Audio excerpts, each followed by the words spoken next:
And then that just scared me. And then started my career in media in New York a few years ago. So I'll leave it there. But I stumbled up on this career and this journey, which is very different from the journey of my parents of, like this form of corporate world. So finding my voice in that aspect was really interesting. So we can get started. And then just to let you guys know, there'll be times for you guys to like drop comments and stuff in the chat. So I want this to be as interactive as possible. And if you guys have questions, you can either use the little raise your hand function or even just drop it in the chat. So before we get started, something that I learned in the Ad Club Fellowship was kind of just taking a breath. So I want to make sure that we all come here with just like taking a beat.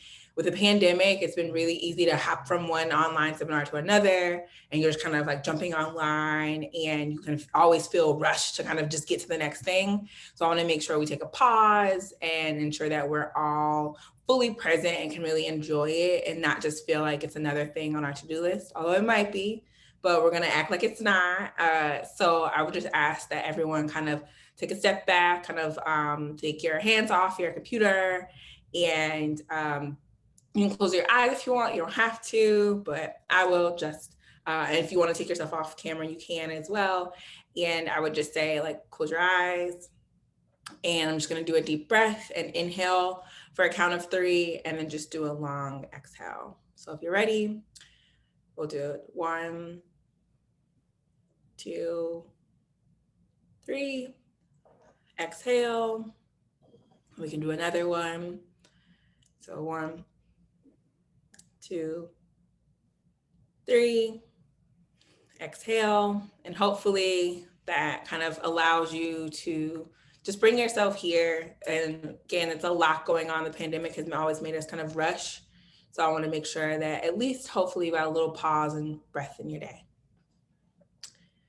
So let's get into using your voice. So a great quote that I found from Nelson Mandela was, using your voice helps define the value that you bring. I think a lot of times, myself included, like, you just kind of feel like the value you bring is doing the work, and you don't realize the value that is in you bringing your full self and your unique self to your job and being fully present. So someone can see you beyond just the work you turn in, but that full human being, that full person who has ideas, a unique experience, and a unique path in their career. And that's something that a company hires you for. You have to remember, there are probably plenty of people who can do a job that you're doing, but the way in which you do it, the attitude that you bring, the ideas that you bring, those innovations, that's something that's unique to you. And so just remember that using your voice is one of those really powerful things when you're thinking about using that piece. And then one of the things that I run into a lot, and I'm sure other people do too, is fear. So a lot of times when you think about using your voice, there are these little fears that you have that make you scared to speak up. So I would just encourage everyone to, in the chat, just tell me, like, what are those things to where you see something, you want to say something, and you're afraid to speak up. I know for me, sometimes it's the fear of being wrong.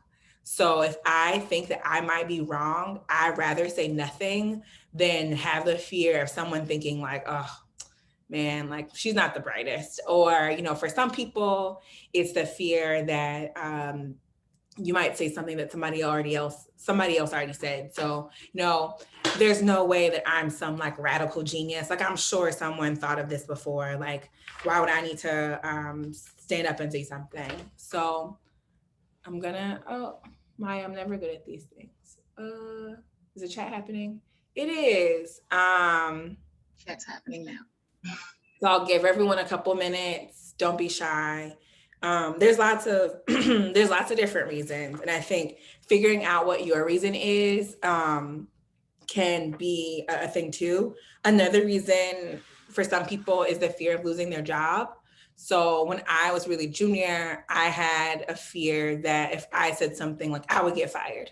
So I rather just not say anything. And I think figuring out like what's that thing that's in your way is a really good way for you to think about, what is that fear, and is that fear real, or is it honest, or is it authentic? And are there things that are ways that you can work around it or work through it? For me, the fear of being wrong is I kind of a little got over that by just deciding that at least that someone knew I was trying. So by me, at least I could get something wrong. It happened to me recently where there was a picture of a person and I thought I knew who that person was. And I didn't say anything. And I Googled first. It was like, was this man a congressman or a senator? And I don't know why, but the idea that I didn't know which one he was, I didn't answer anything. I was wrong, but like the fact that I like went through that scenario 1,000 times in my head before just like saying something, like he was a politician. Just I was close, like better than nothing. So yeah, thank you guys for saying all those, and just keep those in mind throughout this session. Kind of what are those fears that you have, and what are ways that you can really think about moving through those to not stop you. And then here's another quote from Audre Lorde that is, when we speak, we are afraid our words will not be heard or welcomed. But when we are silent, we are still afraid. So it's better to speak. So your fear is going to exist where the action happens or not. So think about kind of weighing that. And sometimes you don't need to speak, but other times, like fear keeps people silent, but it can, if you say something, you'll still be scared. So it's not like the fear just goes away because you're silent. The fear still exists. So sometimes you really have to think about what are those things, those fears, and how can you work through them? Because sometimes it's not like you're getting over your fear by doing anything. Like you don't get over your fear of, heights by just deciding like, I'm just never going to go on heights. Like it's not getting over it. You're just avoiding it. And you want to avoid those things as much as possible.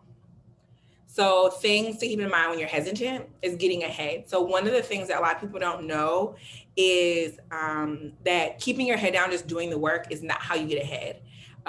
If as a person of color, as a woman, I would, always hear this thing of like, people will notice your work. Like, just keep your head down, do your work. Like, don't worry about it. Like, someone will see how great you are and they will, promote you and do X, Y, Z. And studies show that that's not necessarily true, that employees who regularly speak up were thought of as more worth promotion and better all around employees. So again, think about like when you're being quiet, are you not showing your full self? Are you not showing how much you can bring to your job? And, are you possibly taking food out of like future you by, yes, Greg, you're correct, closed mouths don't get fed, by future you, by this idea of, I'll wait until someone sees me. Sometimes what you have to do is be an active participant and say, hey, I would like to know, how can I be a better employee? Or these are some goals that I have on my journey. Like, how can I think these would be really great for me to learn during my position here or during my time here, during your internships. Are there different projects outside of your internships? Like maybe you want to be really interested in, there was a girl at the Noble People, she's an intern, and she was really interested in music. So they started inviting her to music specific programs that they were doing. They hadn't planned on it, but because she spoke up about her interests, then they decided to like fully lean her in. There was another intern who really wanted to learn more about social, and he was really interested in social media and how that could work. So then on the back end, we started crafting like, what are ways that we can get him more in touch with social people or social projects and things like that. But again, that wouldn't happen if they just decided like whatever the work was what the work was going to be. They decided by speaking up, and it helped them get ahead, because they also not only looked like proactive people and involved and engaged, but they looked like people who were willing to do more than just the status quo. And the other part of that is creating your own path. So I think that goes perfectly with, you can create your professional brand and identity by using your voice, and it can help you shape your career instead of other people doing it for you. So There could be a thing where, let's say you're really good at analytics, but inside you hate it.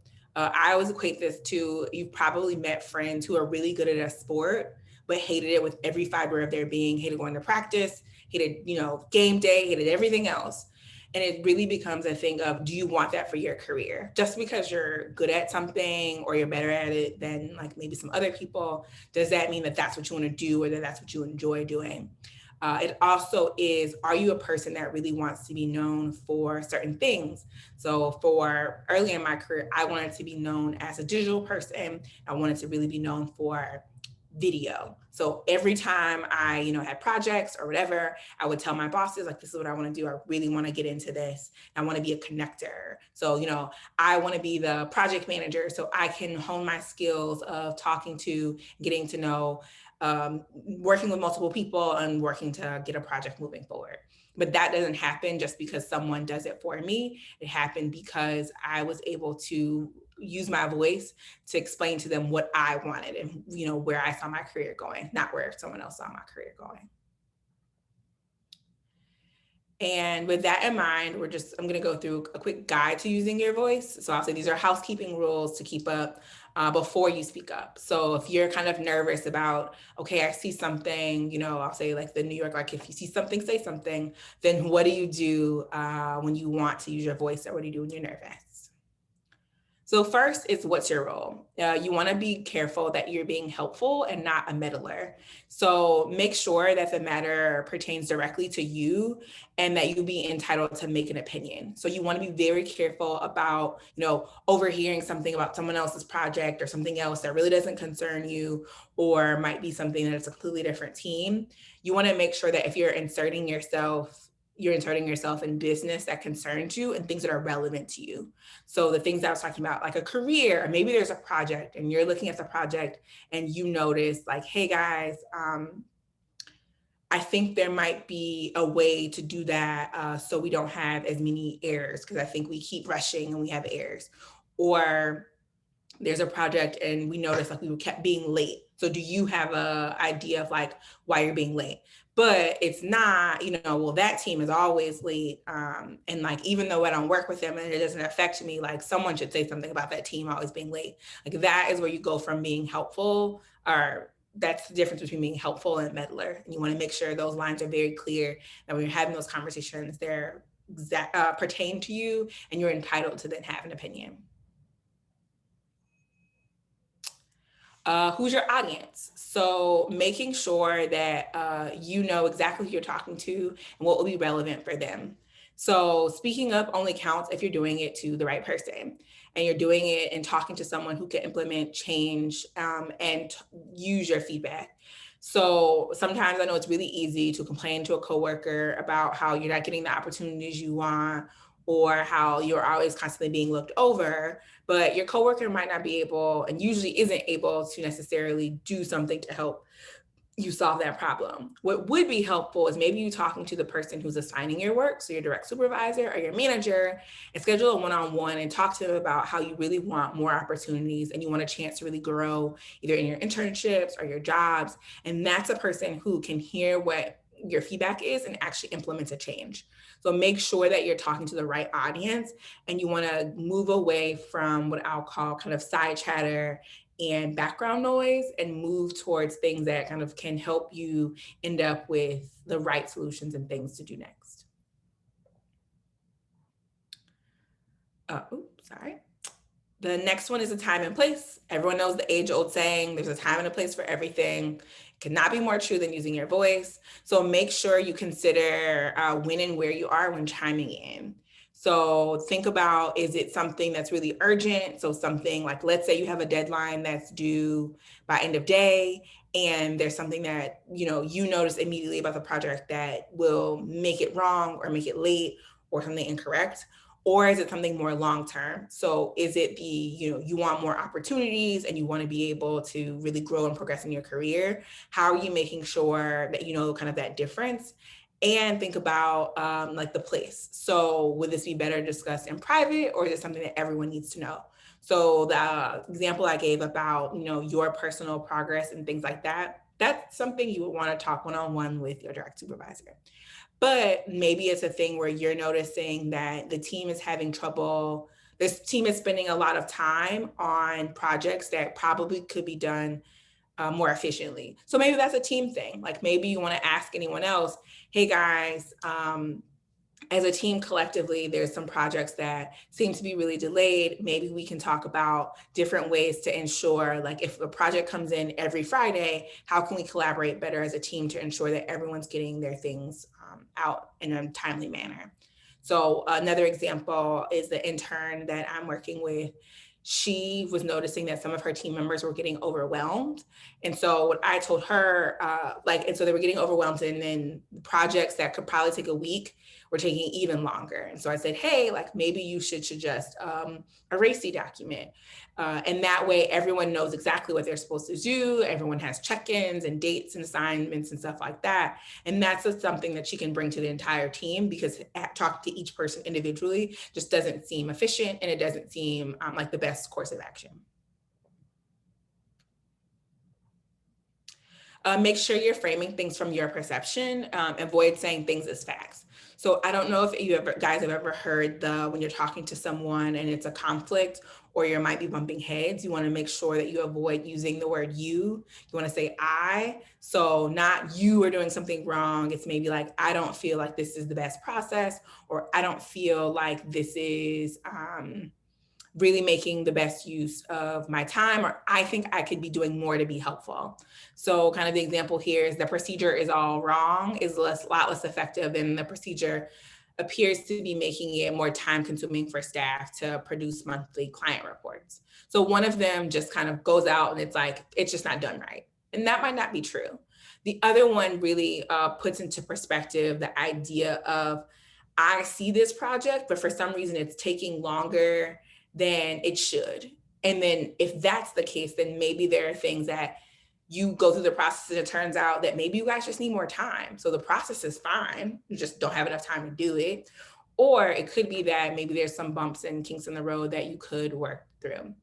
And again, while the issue may be obvious to you, you have to remember that you're talking from your point of view. So your point of view is yours, and it might not be everyone else's. And so you have to remember that and make sure you're approaching your boss as humbly as possible, and they'll only help your cause. So if you're going with them and saying like, this is how I'm seeing things or how I'm viewing things, and not these are the way things are, your boss might be more willing to work with you. And then the last one is the consequences. So consider what might happen if you say something or if you stay quiet. So just because you have a voice, you now know how to use it, you know when to use it, you know who to talk to. The last thing you want to think about is what happens if you say something and what happens if you don't. I think this is a really good barometer to use like before you decide to speak up. So the first thing is if you don't say something, will it end up in a big mistake? Will you end up giving something late? Will you end up, not progressing as much as you want? Will you end up wanting to leave your company sooner? Will you end up not getting the most fulfilling internship that you want out of it? Will you end up not being able to really show your full skills? Those are all reasons that are great reasons, to think about. The other part is if you do say something, will you end up, alienating a coworker? Will you end up disrespecting or, dehumanizing a coworker? Think about all those things so you can think about the difference between, what happens on one extreme and the other to figure out the best route for you to decide if you want to speak up or if you think it's best to just kind of keep it to yourself.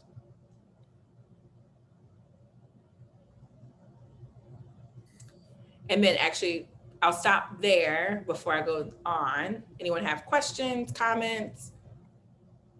Which one did you find is there one that you think is more helpful than the other? One that you think is probably harder to do than another? I'm staring at the chat to my right. So, whenever you guys want to populate it. Or I can do what Maya does, which I hated as a fellow, which is just start calling people's names. Please don't make me do that. That's always a favorite of mine.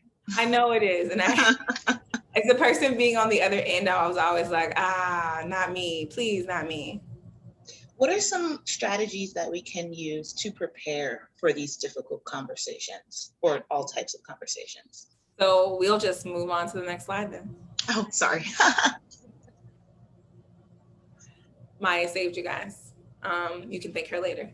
So picking a medium. So this is really about figuring out how you want to say it. So sometimes things can be done digitally, while some things require verbal cues and should be done in person. So I'll say, like, maybe it's giving someone feedback on something they've done, or maybe how you want to structure a meeting that's coming up because you want the best out of it.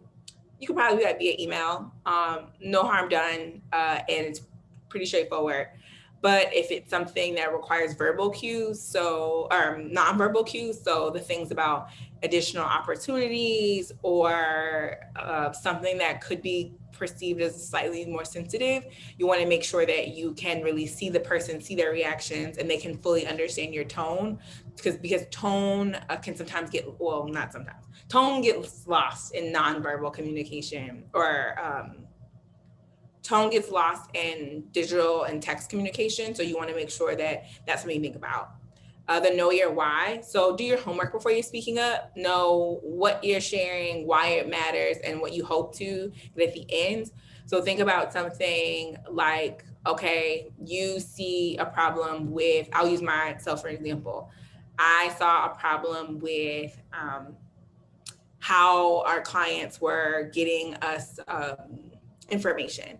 So what usually happen is we get a little bit here, a little bit here, a little bit here, a little bit here. It got really hard because we would be at the end of something and realize that we got conflicting information or different information. So one of the things that we wanted to do is I was telling the clients, hey, we want to make sure that we get, oh yes, punctuation changes the message, but we want to make sure that we get the all the information at once so we can work through it together, and that everyone has the same information and that it's all concise. The other thing is it matters because the better we understand what they're asking for, the better we can deliver on it. And the end result that we were hoping for, again, is one sheet that would have everything we need to, all the relevant information on there. We could talk through it and it could live and change and breathe, but we would all have a starting point that we all agreed to. And again, those are the things that you want to make sure you're not just saying something to say something. You want to be open when presented with questions or different opinions when you're speaking up. You have to remember to try not to take it personal. Sometimes people are just trying to better understand where you're coming from or get clarity on your suggestion so they can fully comprehend what you're asking for or what you're looking for. So remember, if someone asks you like, well, why'd you make that suggestion? Or what makes you think this process isn't working? Might not be accusatory. It might just be, maybe your perspective is different from mine. So I want to understand your point of view. Practice. If you get nervous, I'm a nervous person at times, practice those conversations with a trusted friend or colleague. I used to have a colleague of mine who, anytime I went to talk to my boss, was like, can I just practice? You know our boss too, like, let's just go through it so I can deliver the message as concise as possible, not trip up on my words, and make sure. I think sometimes the more practice you get too, the more open you are to someone responding to you or giving you feedback, because you've already kind of walked through that in your head. Solution oriented. This is a really, really big one that you'll find in your careers, is that most people finding a problem is easy. Perfect example, I'm sure you all have issues with, I don't know, something, and you can complain about it all day long. And then when someone asks you, okay, well, how would you fix it? And it's like, ooh, I don't know. And it's like, you don't want to be that person. You don't want to be the person that your managers or supervisors or people above you just look at as like, oh, she's the person or he's the person they'll always tell you what's wrong, but they'll never be able to take the next step and do something to figure out possible solutions. They don't always have to be airtight or the most perfect ones, but it shows that you care about not just seeing a problem, but helping solve problems. And that is a really great next step in your conversations. And then breathe. It can be nerve-wracking to voice your opinions as a person who did not do it often, and especially in the beginning of my career. I would always have to take a pause and take a deep breath and remember that why I was doing it. And usually I was doing it for either the better of myself and also the better of the organization and my team. And knowing that was really helpful in making sure that I felt comfortable saying something, because I knew that I had good intentions behind it and wanted really good outcomes in the end of it. Was that what you're looking for, Maya? Yeah, that's perfect, Sylvia. Thank you. Yep, no problem. And then, so example. So I think it's really always interesting to see examples of ways that employees use their voices and made change. So I'll give you guys like I'll say like a time that employees did use their voices and organizations listened, and then what happened when people maybe didn't. So for the Starbucks, everyone's very aware of Starbucks and the Frappuccino, but something that happened was, apologies, you can skip the second note, but the idea for the Starbucks Frap actually came from a frontline employee and a store manager in Southern California. So originally they just thought like, there's this cool drink, we want to make it. They tried, and then when it made its way to the corporate offices at Starbucks, they rejected it. But one manager encouraged the store to experiment anyway, and the result was $1 billion product for Starbucks. So that one frontline employee who's probably just a barista, trusted their manager and be like, hey, I think I had this great idea. And then their manager kind of became that champion for them, both at the corporate offices. And even when the corporate offices said no, that manager still really believed enough in the product that they decided like, hey, we're going to go and continue doing that.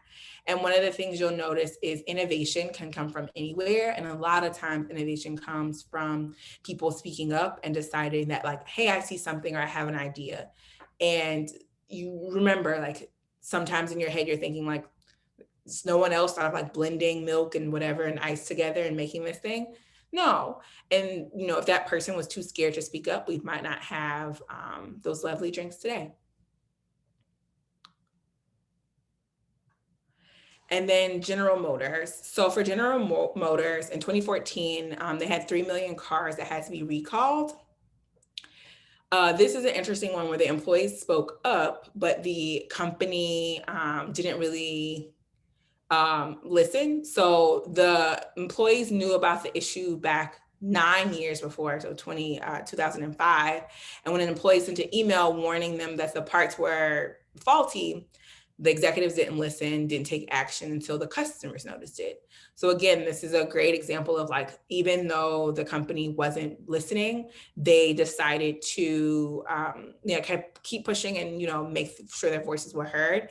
And after they realized the benefit of listening to their employees, they later created the Speak Up for Safety program, and it encouraged and recognized employees for contributing to ideas that made the vehicle safer and making sure that it could impact customer safety.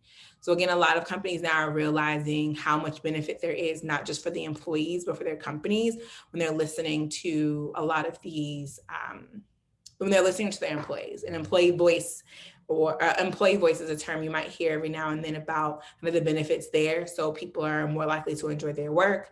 They have lower turnover rates. They'll get more innovation from their employees, all those kinds of things. So it's not just kind of sometimes selfishly like you want to get ahead, but it can also bring about really cool things and impactful things for these companies as well. And that is it for me. If you have any questions, feel free. There's my email address and my LinkedIn if you want to stay in touch with me or you want to chat anymore. But I can take questions if anyone has any.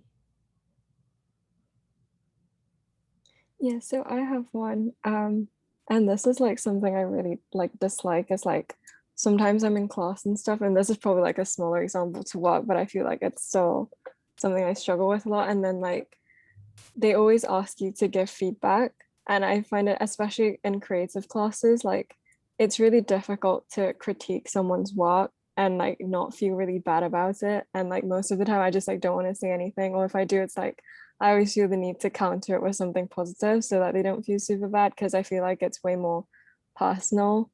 So like how would you navigate going around that? Because it happens like Nicole says, like it happens really often in our classes where the professors are like, we want you to give critical feedback, like not everyone positive. And like when people give fully positive feedback, sometimes the teachers are like, does anyone have anything negative? And like no one wants to say anything. So yeah. I think first, just making sure that your intentions are good. So that's always a really good navigator for, you know, how can I make sure that they know that I just want to better them? The other, I think it's really important to say the I and not you. So I would have liked to see this, or I maybe didn't understand this part of the art or this part of the piece, or I think it's overwhelming, or, you know, it's hard to break down the concepts, or maybe there's too many colors. I don't know exactly what kind of art you're referring to, so that's why I'm using those terms. I think that's helpful. Some people find an easy way to do, or a way to ease into it, is I call it like a good news sandwich. So you start with something good, then you put something kind of not so great, kind of negative, and then good at the end. So maybe you can say like, I can see all the work and time and energy you put into the project. It's a good news.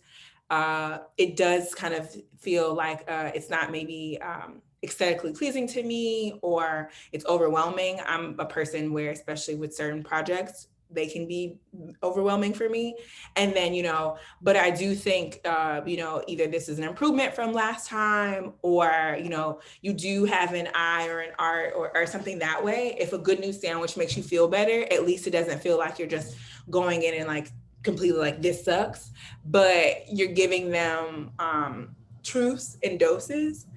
Trying to think of anything else. It is hard critiquing others, but I will say, if you do it with making sure it's never disrespectful, but always as objective as you can be with your personal opinion as possible. So try not to use like, try and be specific. So I think, what's the word? Like when someone says something is like ugly, it's like, okay, that's vague. But if you can say something like maybe specific, like I was talking about like the colors, or maybe there's too much going on, or you know, what are the specifics? So I think it's easier to take feedback if it's specific, rather than like, oh, it's not great. I would think of it, you know, if you've ever had someone give you something and you're like, oh, this tastes horrible. And it's like, well, great. Now I just know whatever I did tastes bad. But if someone said like it had too much salt, then you feel a little better. It's like, okay, I just won't put as much salt next time. And then I thought, thank you. Yeah, no problem. I hope that answers your question. Yeah, it did. Thank you. If it been, oh, so Catalina, I hope I said that right. I would say the same thing as far as asking for specifics. So a lot of people have a really hard time just saying, I'll use the same example, like, oh, this doesn't work, or it's not going to work. So then I would ask them, can you talk me through what specifically you think isn't going to work? And then if it helps, like redoing it, or why isn't it great? And then start just throwing out follow-up questions. Sometimes people have a hard time narrowing it in. So you might have to do a little bit of the guiding of the questions. So if, like, let's say in my deck, for example, and you guys are like, it didn't have enough examples, or didn't have enough breaks, or maybe if you would have given more specific examples or specific prompts, it would have been nice to have role playing. Like that's easier for them, like this just wasn't helpful. Like when you say general things, when someone gives you general feedback, you then have to try and do your best of asking follow-up questions to get more specific feedback. Because you have to remember, with things, like it's easier to make progress if you know what you need to fix, but it's really hard to make progress if you don't know what you need to fix. Is it possible to have a mini, Nyla, is it possible to have too many ideas? Yes. If you have too many ideas, I think then then it doesn't show that you're able to filter or narrow things down or get to the root of a problem. So I think having a selection of ideas, like if you were to go to someone, to your boss and say, hey, here's the problem, and these are the 3 solutions I came up with, and they're distinct enough, because maybe they have different approaches, that's one thing. If you come to someone and you're like, I have 5 to 7, it's like, well, now I have to do a lot more work to figure out, to decipher, like, what's the difference between these ideas? Did you actually do the work to figure out why the ideas wouldn't work? So I would say it's possible to have too many ideas. Nicholas? If they don't implement any change, sorry, I should read it out loud. What should you do if you approach a person and they agree with you, but then don't implement any change? I would first figure out, well, what's the time frame? Because sometimes some things take time, and there are some things take more time than others. The other part you have to remember is, are you setting an expectation of change? And then did you give a deadline or a check-in? So let's say it was something about your internship and you wanted more opportunities.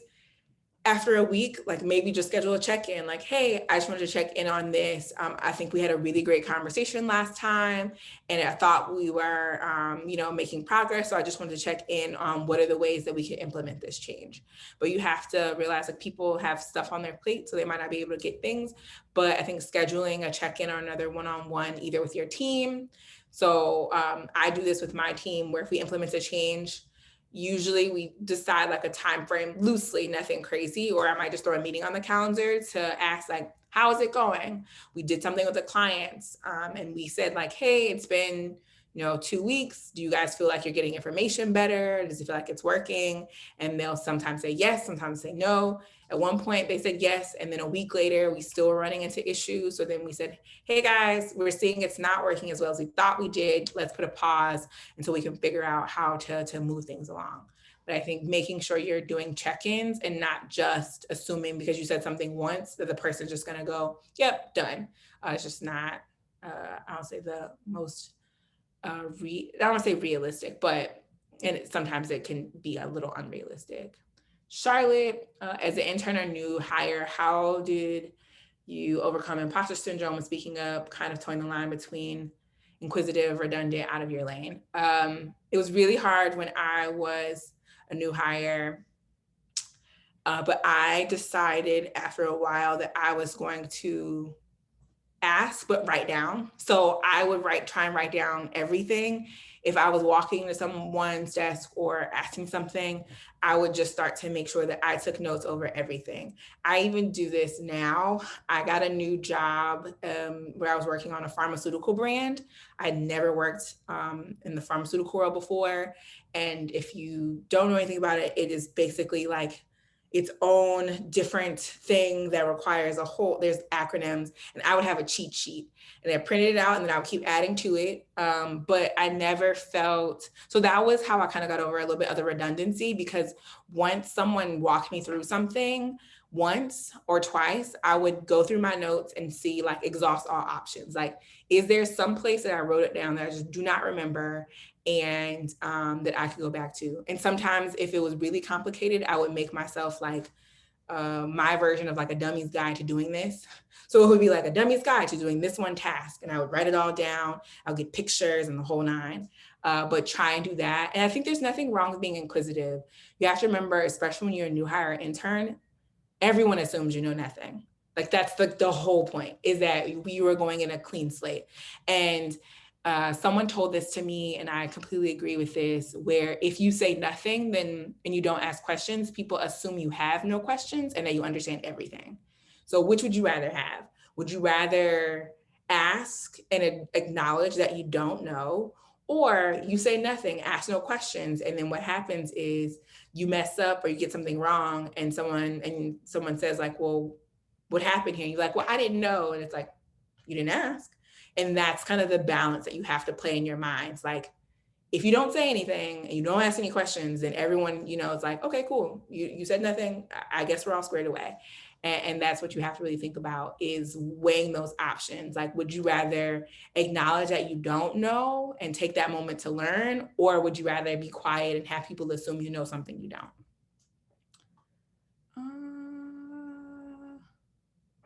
Okay. I got one more. I'm gonna assume it's Jada. If I'm wrong, apologies.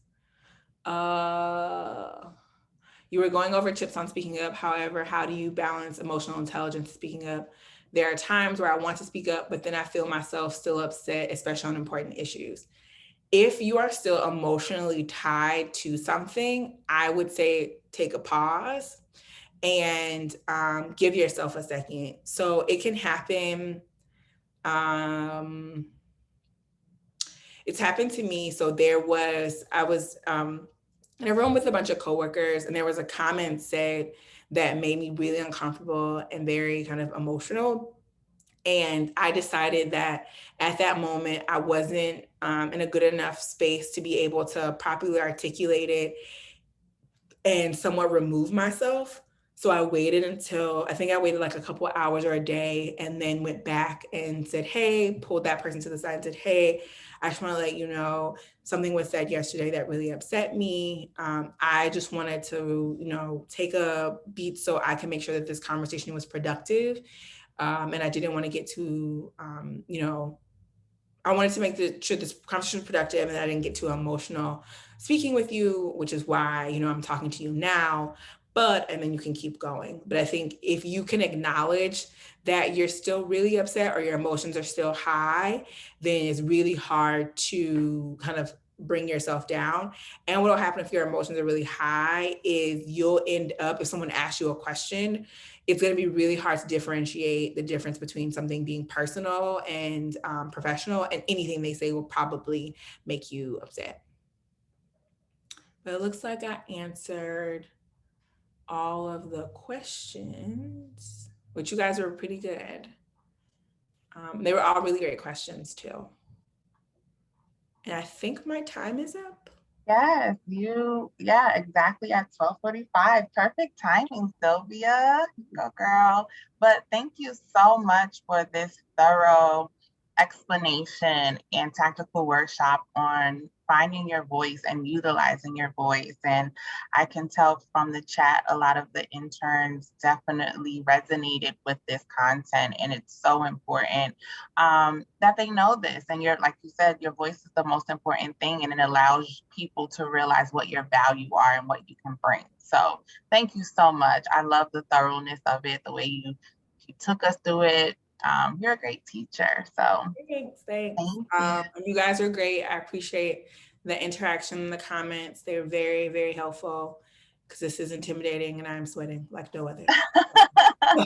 No, you guys help calm me. You did amazing. Thank you so much, Sylvia. No problem. Now we are going to move on and switch gears to our executive salon. So I know here we have ClearChannel is going to be here with us. They are out of home company. Is Dan Levi here? Is he here? He's here. Okay.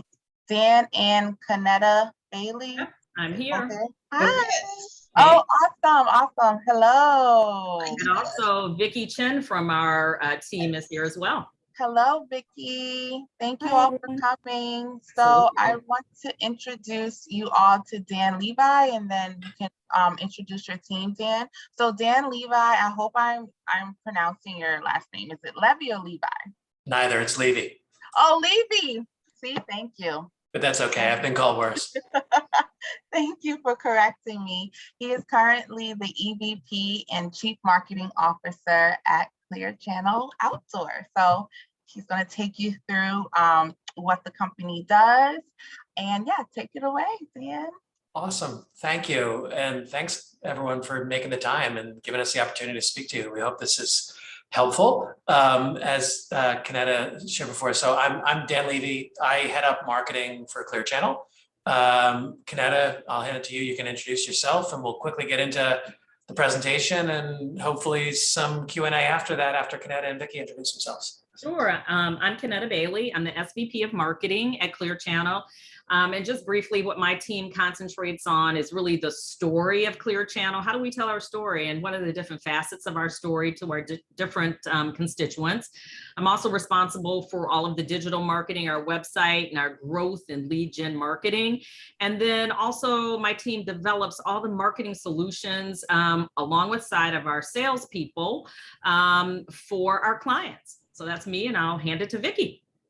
Hi everyone, I'm Vicky. I've been with ClearChannel for 2 years now, and fun fact, I was actually a previous ad club intern 2 years ago in 2019, and I was also an intern here at ClearChannel, and I transitioned my way into a full-time role here. So I currently work as a coordinator on the corporate communications and marketing team, supporting all marketing, sales functions, and internal, external comms, social media.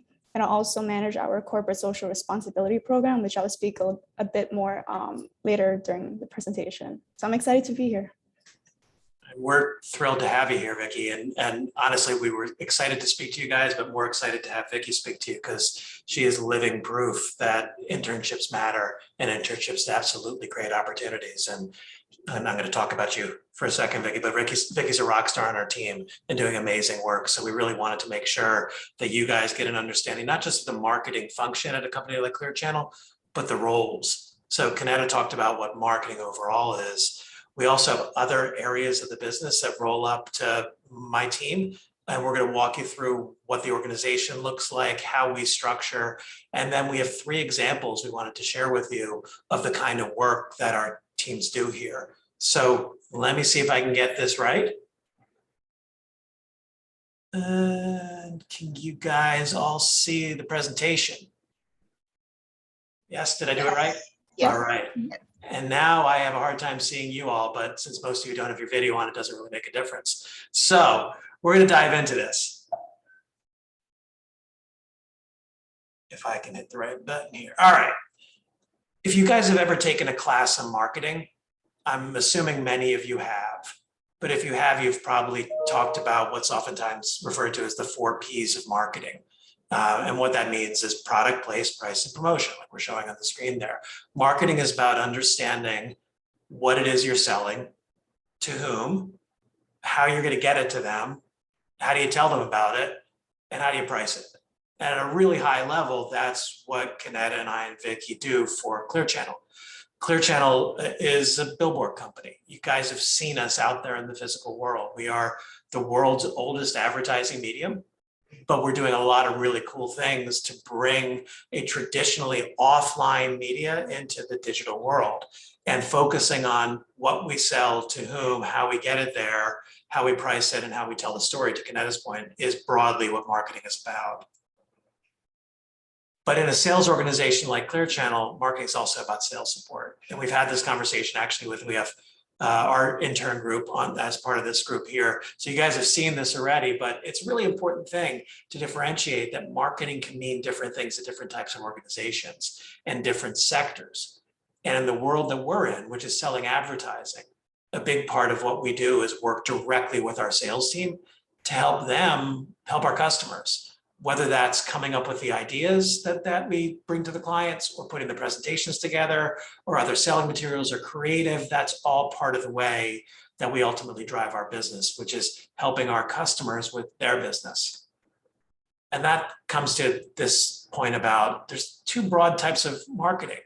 There's B2C marketing, which is literally business to consumer. That's what Coca-Cola does. That's what Facebook does. That's what so many consumer brands that you see advertising from and marketing from, they're trying to tell their story to the people who actually buy those products. B2b marketing is most of what we do here. That's marketing to businesses. That's selling the services that ClearChannel offers, in this case, advertising and marketing solutions. But what's interesting is what we actually do at ClearChannel, the marketing organization, sits right in the middle. We market ourselves to advertisers. We tell our story, as Kenetta was speaking about, and she'll talk about it in a little bit more detail later. But by working with our customers to help them build their advertising programs, we're effectively doing B2C advertising. And so it's a unique situation at ClearChannel in that most organizations, you have to focus on either the right side or the left side, and we do sit squarely in the middle. And so our marketing team has to think about not just how we grow our business, but how we help our customers with their business. So we're going to take a step back for a second. And what we wanted to do is tell you a little bit about how we got here, because I know one of the things that you guys were just sitting on the last 15 minutes of the last session have a lot of questions about your own careers and your own career development. And we thought it'd be potentially helpful to help you understand how we got here. And so I'm going to take you through my journey real quickly, and then Kenetta's going to take you through hers, and then Vicky's going to take you through hers. And then we're going to dive into some more information about ClearChannel and some of the stuff that we do. I started my career on the agency side. And to the ClearChannel interns, apologies for the repetition here. You guys have heard this already. But I went to Penn State. I didn't get a master's. I went straight from undergrad to working.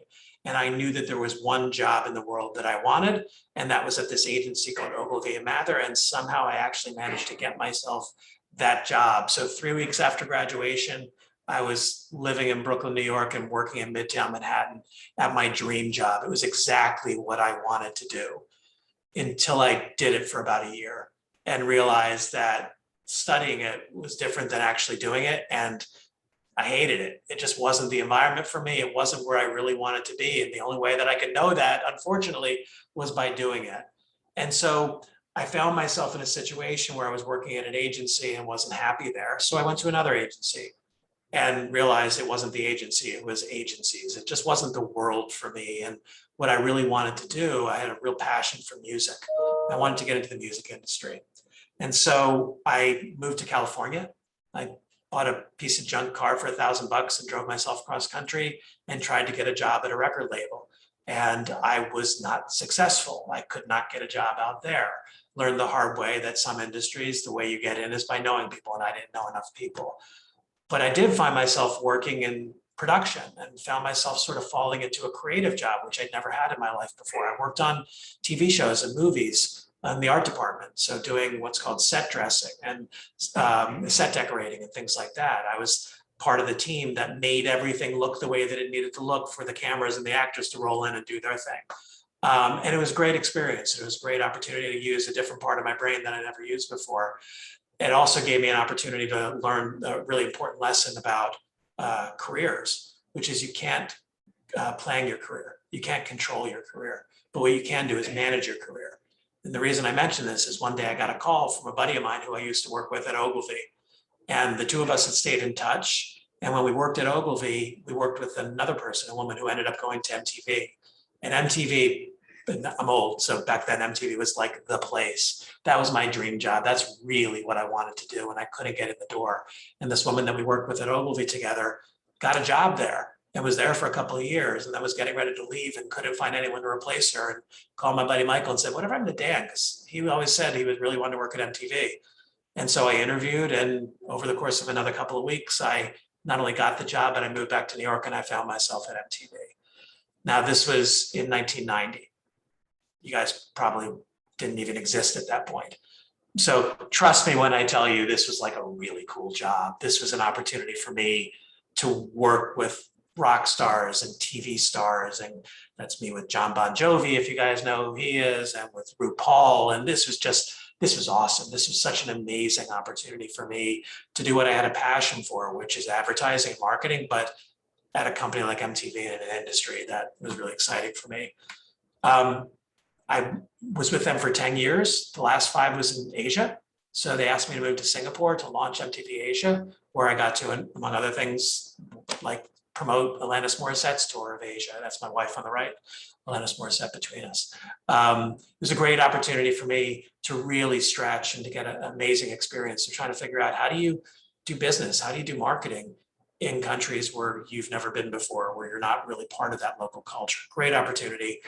It was a 10-year stint for me, moved back to the United States in 2000 and found myself in a series of roles where I was basically a fixer or a builder. I was the guy that was called when you needed the marketing team to be turned around, or when the business had been going slow and they really wanted to drive the growth. And among other things, I was working at small companies, some startups, and at World Wrestling Entertainment. For those of you wrestling fans out there, I'm 5'6", so I was the smallest person in a company filled with people who were 7 feet tall. It was an amazing opportunity to work on brand marketing. this was an opportunity to really reinvigorate a brand that had fallen by the wayside and really wasn't very exciting. And so it was a great opportunity for me to get a different type of experience and get back into the entertainment world after working in kind of startup and technology world. I ended up reaching a point in my career where I had a choice to make. I could keep working at these small companies, or I could maybe go out and do something for myself, which is something I'd always wanted to do. I always had that kind of entrepreneurial bug, but I never knew what the product was. And 25 years into my career, I realized the product was me. And so I started a consulting business where I was primarily helping companies in the out-of-home space. That's where ClearChannel is, helping them with the transition that we've been going through as an industry for the last 10 years, and some of what we'll talk to you about in a little bit, from a traditionally offline media to a digital media, to a media that's driven by data. And so I loved it. I was my own boss. I had about 8 or 9 clients. It was great. And one of the unexpected things that happened is I got the attention of a big company called ClearChannel Outdoor. And so I ended up getting recruited to do something I had no interest in doing, which is going back to a big company. And I'm so glad that I did it, because being in a big company, unlike some of the smaller companies, has given me access not only to amazing people like Kenetta, like Vicky on the team, but the opportunity to do things that have a much bigger impact in the world. And so some challenges come with big companies. Sometimes they move slowly. Sometimes it's hard to get things through, but the impact we're having here is just awesome. So I'm thrilled that I'm here, and I'm thrilled that I've had the opportunity to have this kind of a journey. And now I'm going to hand it over to Kenetta, who will not only walk you through her journey, but will also reinforce the importance of having a team of, among other things, people who create PowerPoint, because what you'll see is her slides look so much better than mine. So, Kenetta. All right. Well, hello, everyone. I put in the chat, I want to see more people's faces. I want to see you guys. So if you don't have your cameras on, and you can, I'm going to ask you to turn them on.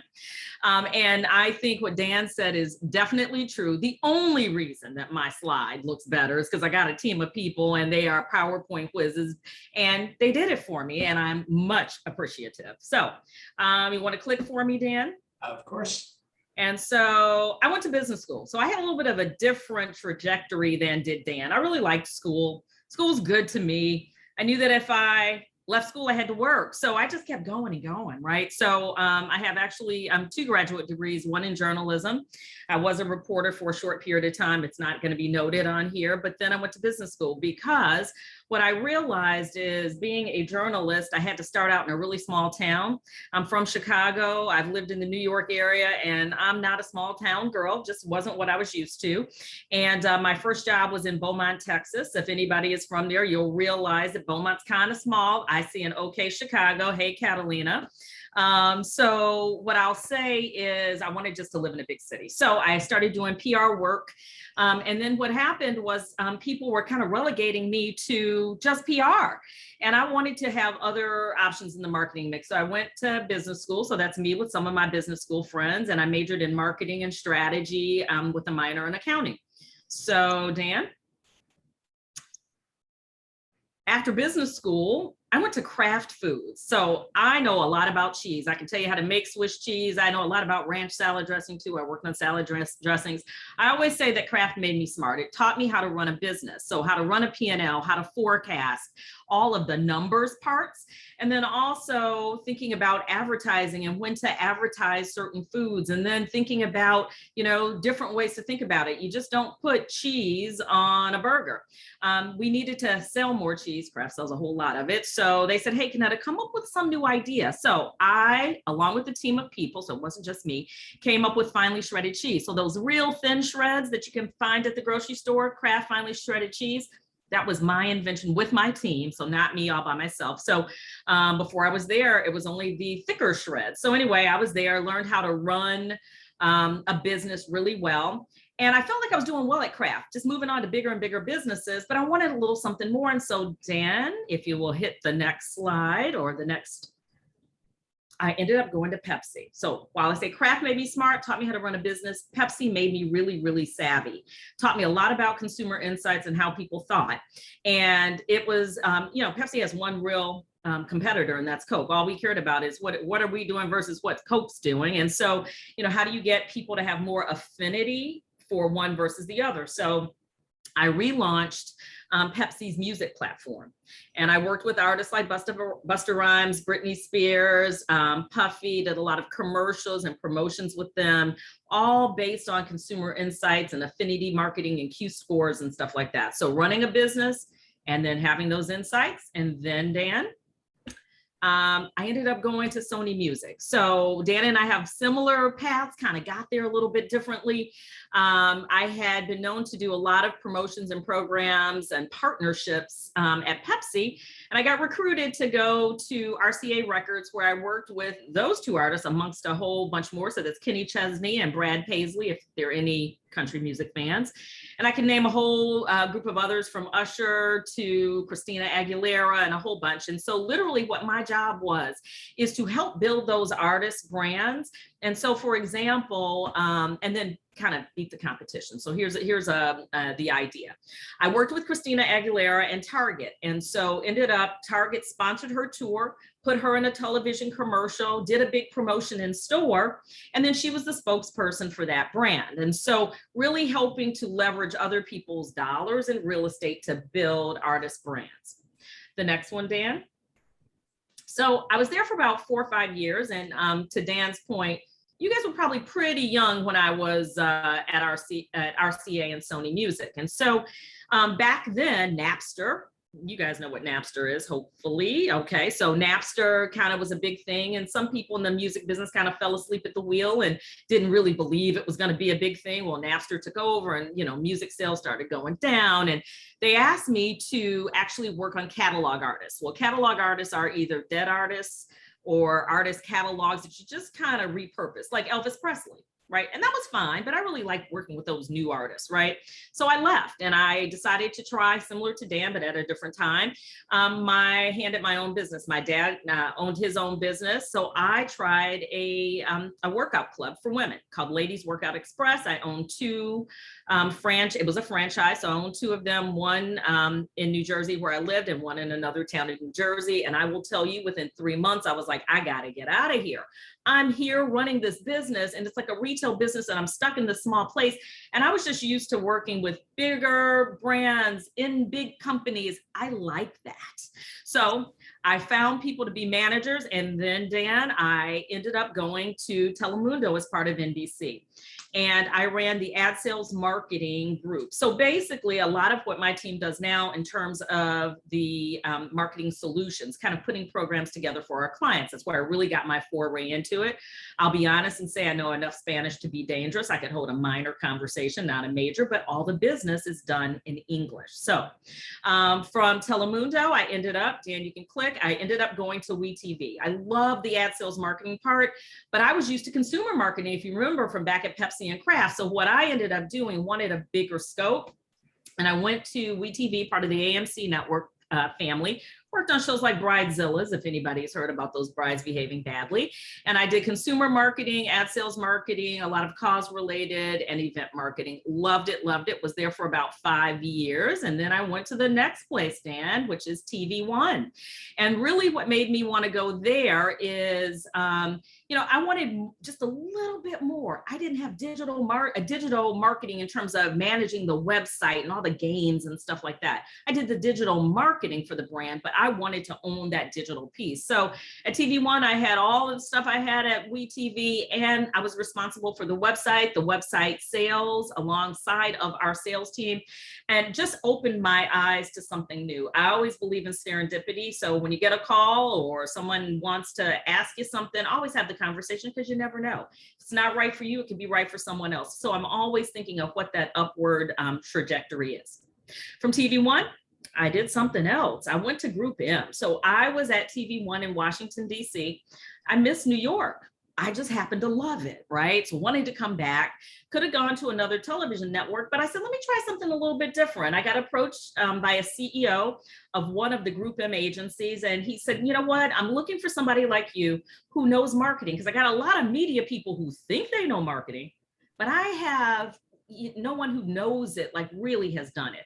And what he wanted me to do, I called myself kind of the client whisperer. They called me a chief brand strategist. That was a cute, fancy title, right? But I was really the client whisperer. So for example, one client, SC Johnson, something happened that made them decide to cancel their media. They were like, oh no, Kenetta, go to Racine, Wisconsin, talk to these people, get that marketing back up so that we don't lose the media.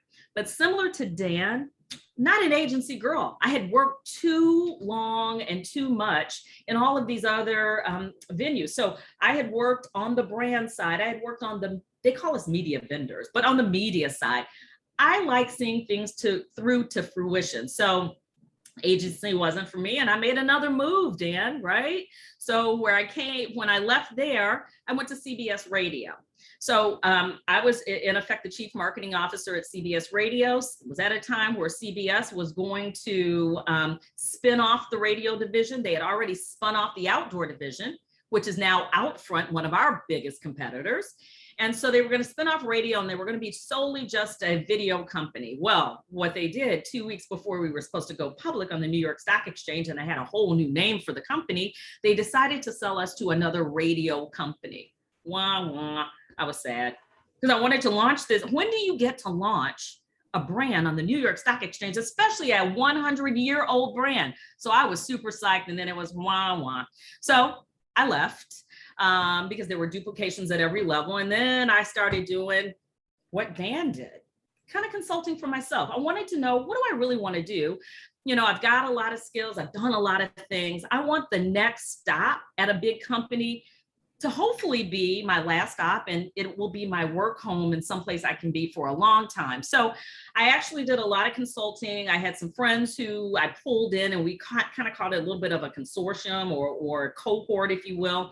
And we did a lot of consulting for not-for-profits as well as some digital brands, Duolingo, the language app, if you know that. Loved working with them and some other brands too. And then I saw on Indeed, people say you don't get jobs from LinkedIn or on Indeed. It's all about networking, and it is a lot of networking. But I saw this ad for an SVP of marketing on Indeed, and I filled out the application. 2 days later, I get this call from this woman named Tony, who's a recruiter at ClearChannel.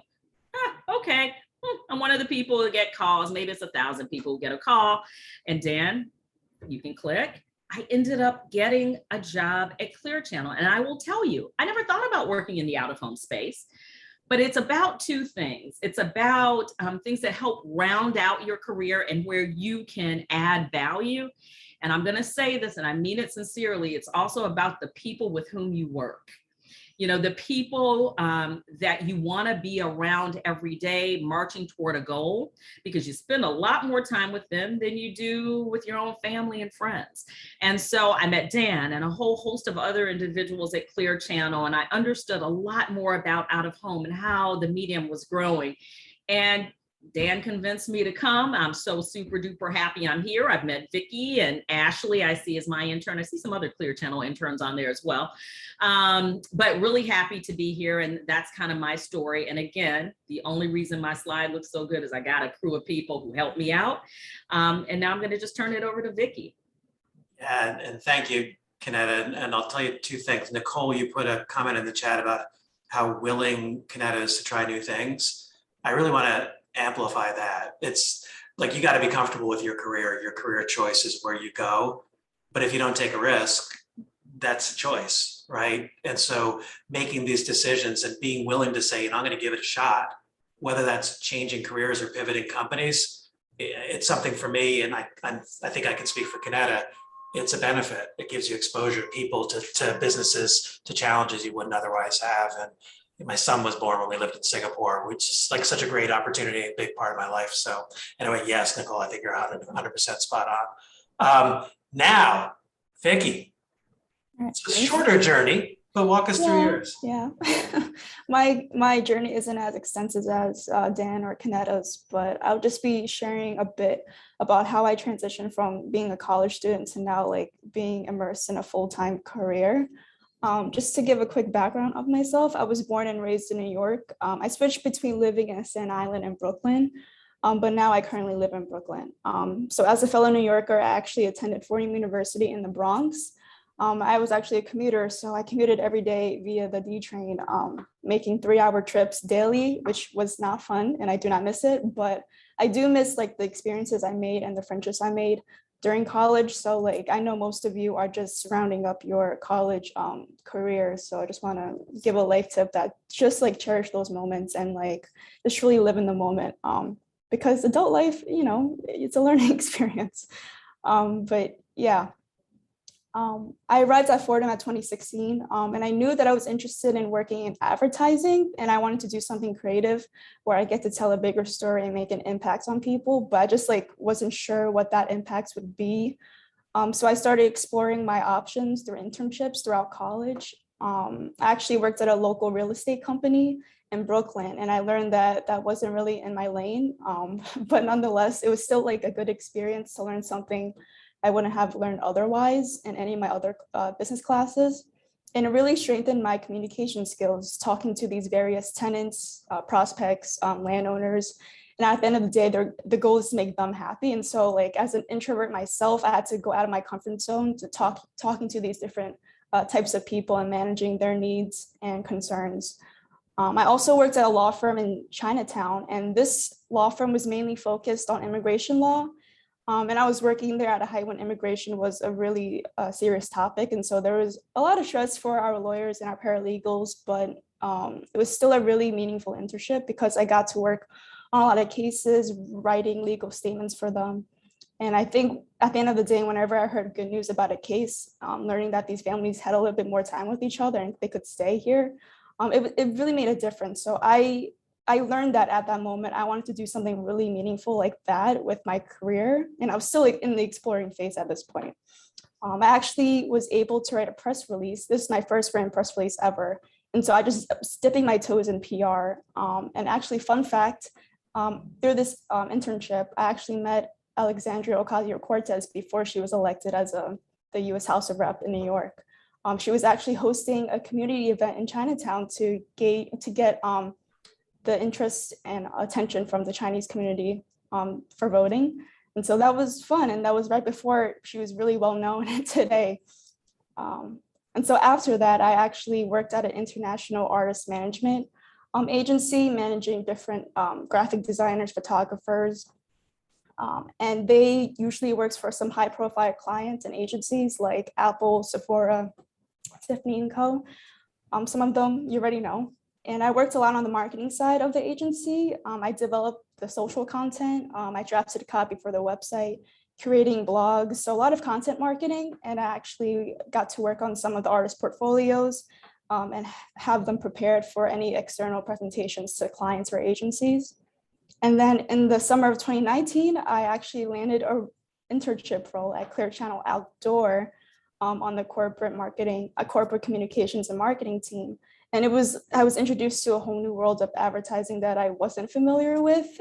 Out of home is a very, very big industry. And I would just say this is probably my most fulfilling internship. And I'm not just saying that because I work here, but it really just introduced me to a world of advertising that I wasn't aware of. And they don't really teach you out of home that much in college, at least in my college courses. And I learned so many things I wouldn't have learned in these college courses at ClearChannel. I remember the second week of my internship, I was thrown into like a pitching project. I drafted a lot of press releases that took a lot of tries to get it just right. I really had to practice my business writing skills. And I would just say this is a very important skill to learn as you guys enter your career.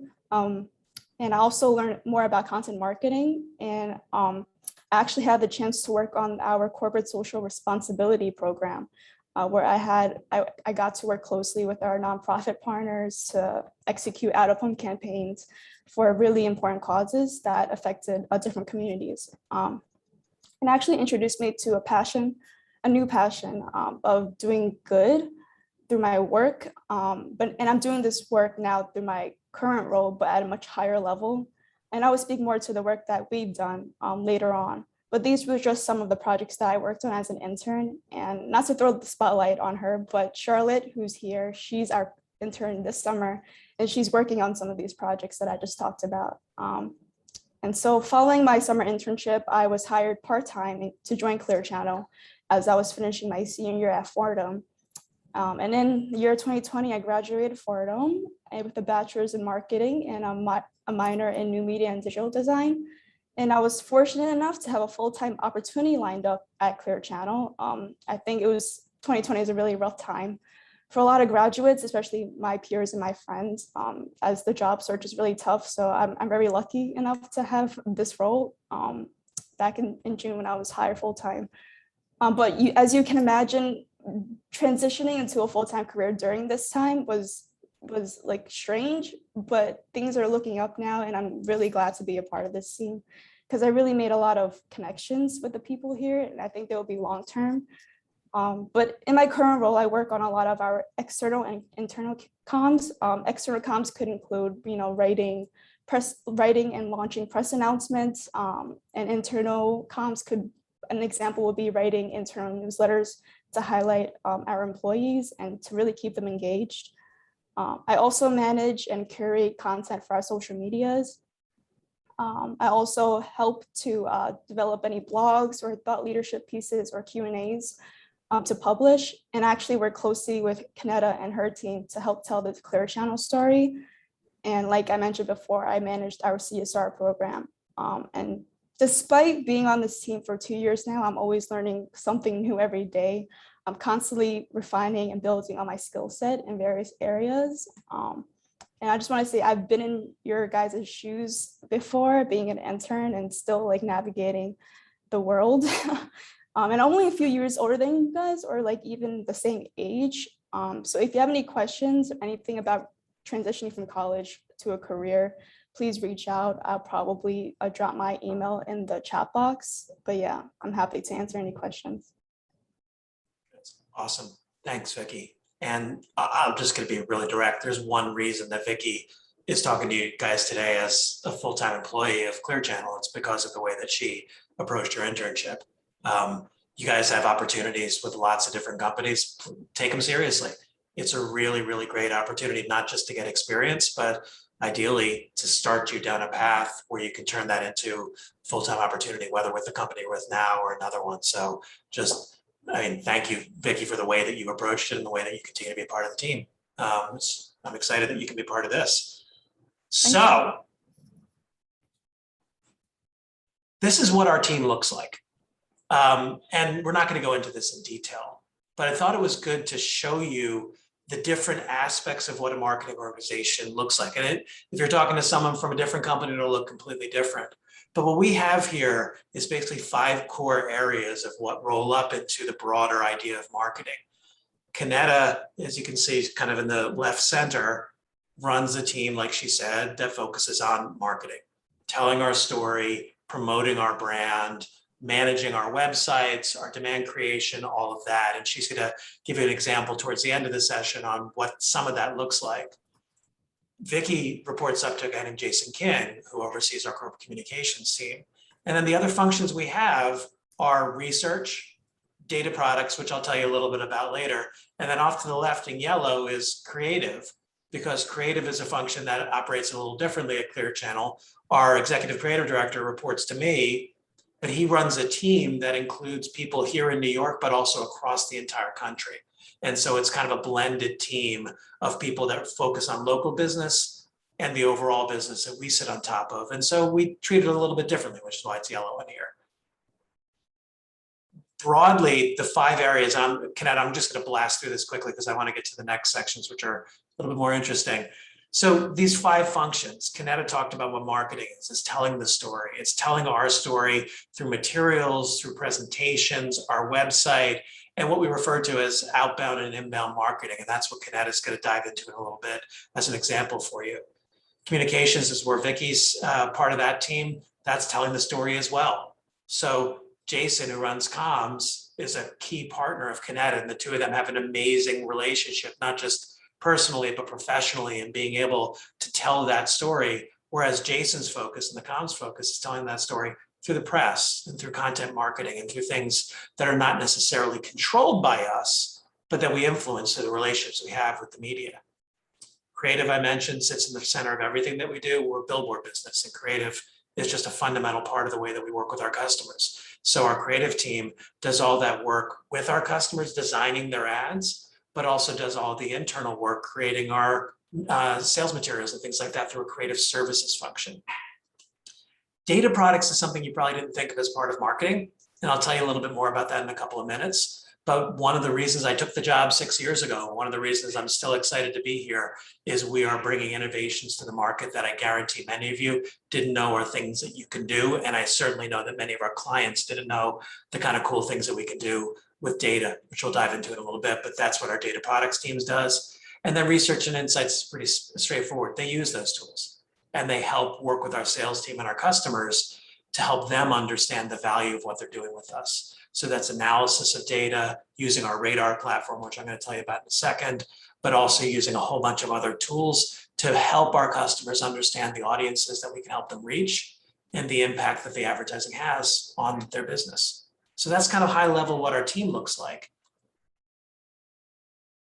But we wanted to focus on 3 things specifically. So answering this big question, so what the heck do you do? Well, I'm going to take the first and talk to you about Radar, which is our data platform. Kenetta is then going to show you what lead generation looks like and how we can support a business with marketing by bringing new customers into the business. And then Vicky's going to share with you an example of the corporate social responsibility work that she alluded to. That's actually just an unbelievable story, but I'll save it for Vicky to share that with you. So Radar is a product that we launched about 5.5 years ago.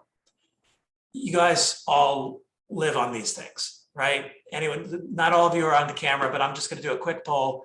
Anyone willing to put up their hand and say that you actually sleep with your phone next to you in bed? Anyone? Yeah, right? That's the world that we're in these days. Phones have become a proxy for us. We are never without our phones. You leave the house in the morning to go to work or to go somewhere and you realize you left your phone behind, and every one of you stops, turns around and goes home and gets your phone, right? We cannot live without our phones. The beauty of that is your phones throw off a trail of data. And I know you guys all understand this, but for us old farts, this was something we all had to learn and get used to, is that these are not only giving value to us throughout the day by connecting us and giving us access to information, social media and all that, but they're a tremendous source of data to help understand what people do and where they go in the physical world. And so what we've tried to solve for at ClearChannel is, can we use mobile location data that comes from cell phones to help our customers better understand the role that billboards play in influencing people? So there's a unique challenge that we have, though, with the billboard industry, in that we're what we refer to as directional. If you're going past a billboard in the wrong direction, it doesn't matter how close you are to it. You can't see it because it's only facing one way. And so this idea of being near a billboard doesn't count. Does everyone know what the term geofencing means? Should I explain that? Is that show of hands of people who don't know what geofencing is? Okay, so this is a way to understand where you go by leveraging the data that comes off of cell phones. It's literally what you can think of as a virtual fence. It's a boundary that we set up, that we identify to say, we want to know what cell phones go through that area. And we do that because you're using apps that need to be location aware. So if you're using a dating app and it thinks you're in Cleveland, but you're in Brooklyn, you're not going to be hooking up that night. Let's just be direct, right? If you're using a navigation app and it thinks you're in Florida, but you're in California, it doesn't help you. So when you install an app and it asks for permission for location services, what that's doing is saying that you're okay with that app understanding where you go and what your movement is, because without that, the app can't help you. Well, that data is available for marketing as well. And so what we've done is work with those companies to not just do kind of what's referred to as a radial geofence to identify devices that are near the board, but we've set up something that we refer to as our exposure methodology to really truly understand the audience that's going past billboards. And so the first thing we do is we start with the billboard. Like, you have the ability to see a big billboard on the Jersey Turnpike differently than a small street furniture as sort of bus shelters or things like that. The viewing distance, the viewing angle are different. And so what we do is we start with that, and then we look at directionality of movement. If you're in that car in the bottom, it doesn't matter. You can't see that billboard. But if you're in the car on the top, we want to know if you had the opportunity to see that billboard. So we don't just say there's a device that we saw, but we understand the direction that it's moving. And importantly, the roadway that it's on. Because I don't know, are all of you guys in the New York area, or are you other places around the country? Most of you in New York. So the Jersey Turnpike, if what we did is drew a circle around a billboard and said what devices we see, we would see people who are the audience, and we'd see people in the IKEA parking lot. We have to understand directionality of movement and the roadway to make sure that we understand that you're not just near the board, but you're part of the audience. We then look at how often do we see your signal? Because if we only see it once, it doesn't give us enough information about who you are. So we want to make sure that we have a frequency of signals of your phone checking in to make sure that we say with a high degree of confidence that whoever that owner of the device is, and just to be clear, it's anonymous. We don't know any of you guys. We don't know your names. We don't know any of that stuff. We look at it in the aggregate and anonymously. But if we see the device often enough, we have a high degree of confidence that, yeah, you're part of the audience for that billboard. But then we have another complexity here, which is a whole lot of our billboards are digital. What that means is it's a screen. It's not like a poster. And that screen changes out the ad every 8 seconds. So if we want to do our job right, we have to not only understand, are you near the billboard, going in the right direction on the right roadway, but were you there when that ad was showing?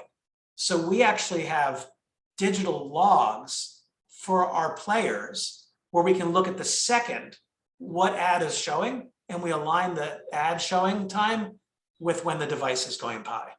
It's a really complex way of getting to a high degree of understanding of who our audience is. And I'll quickly show you, we have a completely different methodology for our airports. Because if you think about when you're in an airport, you're behaving completely differently than if you're walking down the street in New York City or driving in a car. And so we have to have different exposure methodologies to understand the devices that represent you guys, the audience that we reach. And with that, we do 4 things. We look backwards in time. So for that billboard, we say, where else have we seen those devices? So if we saw those devices in Starbucks, one of the things we can infer from that is whoever that person is, one thing we now know about them is they get their coffee at Starbucks. If we've seen that device in a movie theater, one of the things we know about that person is you go to the movies. And so we have about 1,600 different behaviors that we look at. We look backwards in time and say, how can we profile the audience? How can we build an understanding of this billboard and how they're different? And one of the ways is to be able to say, is one more likely than the other to reach the kind of person that our advertising clients would want to reach? Whether you're looking to reach people who are in the market for a car, who have a college degree, who travel frequently, who go to Starbucks, who go to the movies, all of those things. What we do is we take that information and we have a platform we call Radar View, which allows our customers to plan their campaigns, not just to pick billboards, but to select the billboards that are most likely to reach the people that they want to reach. The second thing we do is we do that same thing with the data, but we look forward in time and say, well, they drove past the billboard. Did anything change? And what that's referred to as attribution. We try and make sure we understand the impact of the billboard on changing people's behaviors. And so if we have a client that's trying to get, I'll give you a real world example. Twitch is one of our clients. They've got a great business. They wanted to know, can they use billboards to grow that business, to get more people to come in? Because Twitch is a digital business, it's an online business.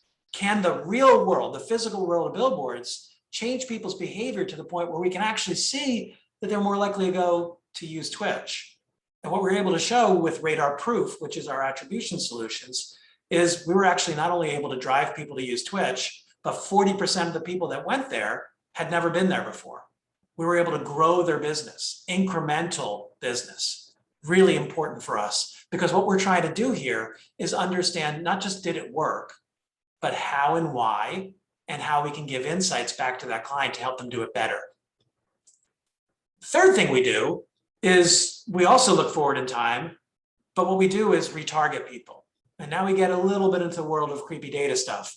But if we know this device went past the billboard with an ad for Twitch on it, what we know is really effective is if we follow that up with an ad on your smartphone or on your streaming video or any other means that we can use, it drives better performance. And so Radar Connect is part of our solutions to help our customers both target and retarget the people that they want to reach to drive measurable performance. And then the final thing we do is the way we work with Twitch is Radar Sync. It's about data integration. We do all this stuff, but by plugging it into the data platforms that our customers use to manage their business. And the reason I wanted to share this with you guys is I guarantee none of you were thinking about billboards and this kind of stuff. And that's the whole point. What we're trying to do is make a pretty radical change in our business. Our product isn't the billboard. Our product is the people who go past the billboard. We're in the audience business. And the more we can help our customers understand the audiences we reach, who they are, not as individuals, but based on an understanding of their behavior and their interests, and the way that our billboards can influence them to change their behavior, the more we can do that, the more effective we are for our customers, the more we can grow our business. And so Radar is an example of something that's not really thought of as marketing, but it's a key part of the way that we not only market ourselves, but provide solutions to our customers. Kenetta, let's talk about more traditional marketing. Sure. So I'm here to talk about lead generation, growth marketing, if you will. And we also call it proactive marketing. And so here's the thing, quite often, marketing is seen as a cost center. So money that we spend, but sometimes money doesn't come back in. And so one of the things that we strive to do is to actually generate revenue with our dollars. And so what we're hoping to do is provide leads, because again, we are a B2B business. So to provide leads to our sales AEs so they can nurture those leads and then turn them into additional revenue. So want to click for me, Dan? So here's kind of our approach. Literally, we developed this year a high-level lead gen strategy. With that, we need an ownable story. How are we going to talk about ourselves in our ads? And then we're going to eventually drive people to a microsite. How do we talk about ourselves? What do we tell them? What's our unique proposition vis-a-vis other out-of-home companies? So creating that ownable story and then thinking about, let's test some media tactics. So is it a paid social ad? Is it email marketing? What are some of the things that we're going to do to help generate those leads? And then what we do is we really optimize those leads and optimize the whole program. If we're not reaching the right people, if we're not reaching enough people, what levers can we optimize to make some trade-offs so that we end up definitely reaching those individuals that we want to. Next slide. We started this program in November of 2011, and the overall goal is to generate leads. So first, I'm going to call them prospects that we turn into leads. And so really, we wanted to help our local team, our national team, our programmatic sellers actually just get more customers. Plain and simple, that's our goal. Next one. The objectives. So we wanted to align around the most ownable messaging. We all had to hold hands and agree, this is the story we want to tell. And I'll just say, your story pivots. It's not the same story, just like you pivot, right? So it's not the same thing and you keep it for 3 years and you never change. As the world around us evolves, so do we. So our story was that of, we are your recovery resource partner. As you're coming out of COVID, we're going to help you recover. Now we're pivoting that story. So we aligned around the right messaging initially. We decided that we're going to build this microsite, a website that goes alongside of our primary site to really help bring people in and then convert them, get kind of wet their whistle, tell them a little bit about out of home, get them interested, get them to fill out a form, and then really get them to engage with us. And then I like to say that this is an internal rallying cry for our sellers. We want to get them really excited. We want to get them to rally around something. And so when I say that, rally around our story, be very, very engaged in the story. And when you tell it back to the customers, make sure you're telling it in the same way. So really a rallying cry that's going to help them convert and get some new leads. The next one, Dan. The strategy, test and learn. Anybody knows the whole digital world is always a test and learn scenario. And so we had never done lead generation or growth marketing to speak of at ClearChannel. So what we wanted to do is test different scenarios and then again, optimize and do it on a market level and also by vertical. So that's what we've done over the past almost 1 year. The next slide, Dan. And so when we have these paid ads that we want to serve up, we've got to give somebody some information. Again, we want to wet their whistle with an ad, and I'll show you an ad in just a second. Want to get them really excited, get them interested and engaged. So we created a microsite that if you go on our website right now, go to not this second, but after this call, go to clearchannel.com and you'll see recovery resources, an orange bar that you'll click. You'll see our microsite that has a lot of these content pieces on there. So thought leadership pieces, you'll have our radar capabilities, what we can do from a creative standpoint. A lot of times people are like, some of our customers are like, oh, I need help with creative. We give them creative resources. We also talk about our digital capabilities. So some things that people may not know about out of home, again, we're attracting them with an ad, we get them to our site, and then we want to wet their whistle so they'll then fill out a form. Next slide. Okay, so in thinking about what types of ads we were going to do, I've worked in lead gen at other companies and a lot of different things work. Google display, it helps build awareness. Google search, when people are searching, obviously, and we want our name and billboards and ClearChannel to come to the top. Facebook, Instagram, and LinkedIn ads. You might think for a B2B business, LinkedIn is a really good one. And then still some smaller players are really on Facebook and Instagram. And then there's organic social. So we tried all of these out. And what we realized for our business, the best tactic is Google search. It's the horse that keeps on running. It's the gift that keeps on giving. Google search is an efficient spend for us. And what I mean by that is our return on investment, and I'm not going to show you a bunch of numbers, but what I will say, our return on investment was over 600% with Google search. So we got more people filling out a form after a Google search ad than Facebook, than Instagram, than LinkedIn. So what we've done after the first 6 months, we turned off everything except Google search. And we're seeing such success. So again, that's that test and learn and optimize as you move forward. And because we did so well with Google search, we started out with 4 markets. Now we've added 3 more markets to the mix. And starting next week, what we'll end up doing is adding those markets, and they'll get the benefit of what we've already learned. We're only using Google search. Next slide. So as I mentioned, Google search is the gift that keeps on giving for us. And so just want to kind of give you a little bit of the journey, if you will. So you're in a business and it's Kenetta's Pizzerias, and I've got 10 of them in the New York, New Jersey area. That's actually not true, but just pretend. It could be kind of fun, right? So I am thinking that I want to advertise, and I go on and I'm searching ClearChannel Outdoor. I'm searching billboards in, the Jersey area. And I want to pop up to the top. So that's one way that it can happen. The next slide. Or I might be on my phone and I'm searching the same thing, because again, we've all agreed our phones don't go far from us, right? So I see the ad pop up and I'm searching. Go to the next one, Dan. And say I decide to click on that ad. When I click on that ad, these are the 3 markets that we started testing with. Let's just play with Atlanta right now. And each of these skylines you can see is really specific to that market. Personalizing makes it so important.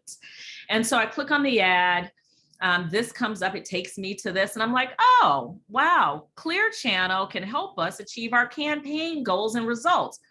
Okay, I want to know something more about it. So sometimes people don't want to just give you their information first off.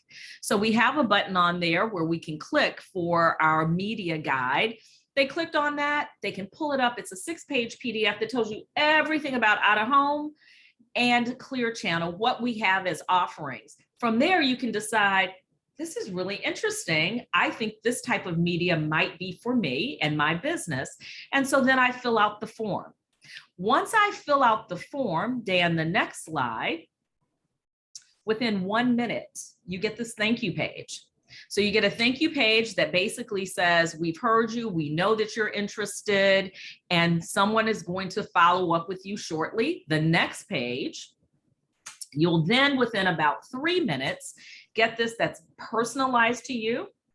And it will also give you our particular AE in that market, their name, their email address, and their phone number. So if you decide you want to contact somebody before we contact you, you can do that. Now, what we try to do is contact someone within an hour or 2 hours. Now, if it's Saturday, it might be the 2 hours, but we're on top of this. This actually feeds into Salesforce. Do you all know what Salesforce is? It's a sales management tool. Okay, I see some heads nodding. So this feeds into Salesforce. The sales managers in each of the markets monitor this. Even on the weekends, they get a little ticker on their phone and they will assign that to the specific AE that's working on lead generation, paid lead generation in that market. Even on the weekends, we will contact someone. So anywhere from, I'm going to make it up, 5 to 10 minutes to 2 hours, someone is contacting. And having that point of contact reach out so quickly is critically important. And we'll reach out, but you might decide to reach out to us first. And then we're Johnny on it, responding, asking questions like, hey, what's your business about? What are your objectives? Are you trying to get more people into your restaurant? Is it that you're trying to launch a new product? Help us understand what you're trying to do, and we will build a plan and a program that is specific for you. Next one.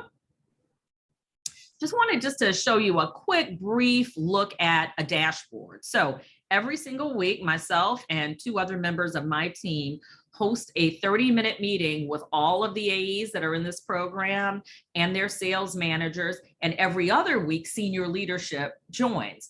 This is an awesome, awesome dashboard that each and every week we show the additional leads by market. This is from the start of our program since back in November. And we also show the deals that have been closed and won.